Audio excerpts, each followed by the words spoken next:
Hey guys, আসসালামু আলাইকুম। দেখতে পাচ্ছেন এটা হচ্ছে একটি ডিজিটাল মিটার। এটা কিন্তু এখন বর্তমানে বাংলাদেশের সব জায়গায় সরকার নিয়ম করেছে। চায়নার সঙ্গে 2 বছরের কন্ট্রাক্ট করেছে। এখন সমস্ত জায়গায় পুরনো মিটার খুলে এই ডিজিটাল মিটারটা সবাইকে লাগিয়ে দিচ্ছে। আপনারা কি জানেন এই ডিজিটাল মিটার থেকে আপনার কত টাকা কেটে কেটে নিচ্ছে? গাইস দেখুন, কিছুদিন আগে ঢুকেছি, টাকা নাই। আমি আপনাদেরকে এখন লাইভ দেখাবো এবং কি আমি একটু পর আমি এখানে টাকা ভরবো। টাকা ভরার পর কত টাকা কেটে নিব আমি অবশ্যই আপনাদেরকে দেখাবো। আমার সঙ্গে থাকেন প্রিয় গাইস, ভিডিওটি না সম্পূর্ণ দেখতে থাকুন। তো এখানে আমি এখন চেক করব গাইস। চেক করার জন্য আমাকে এখানে 801, ঠিক আছে, এটা দিয়ে লাল এটার মধ্যে ক্লিক করতে হবে। এখানে চাপ দিব আমি।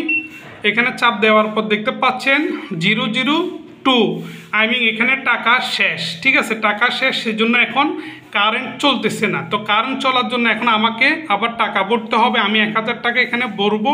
1000 টাকা ভরার পর দেখবো যে কত টাকা কেটে নিছে। তো আমার সঙ্গে থাকবেন। যারা এখনও পর্যন্ত আমার পেজটি ফলো দেন নাই, অবশ্যই ফলো দিয়ে রাখবেন প্রিয় গাইস। এরকম ডিজিটাল কিছু খবর নিয়ে আমি আপনাদের মাঝে উপস্থিত থাকবো। তো গাইস আমার সঙ্গে থাকুন। পরবর্তী ভিডিও আমি টাকা ভরে আপনাদেরকে দেখাবো কত টাকা আছে। তো গাইস এখানে রাখলাম। খুদা হাফেজ।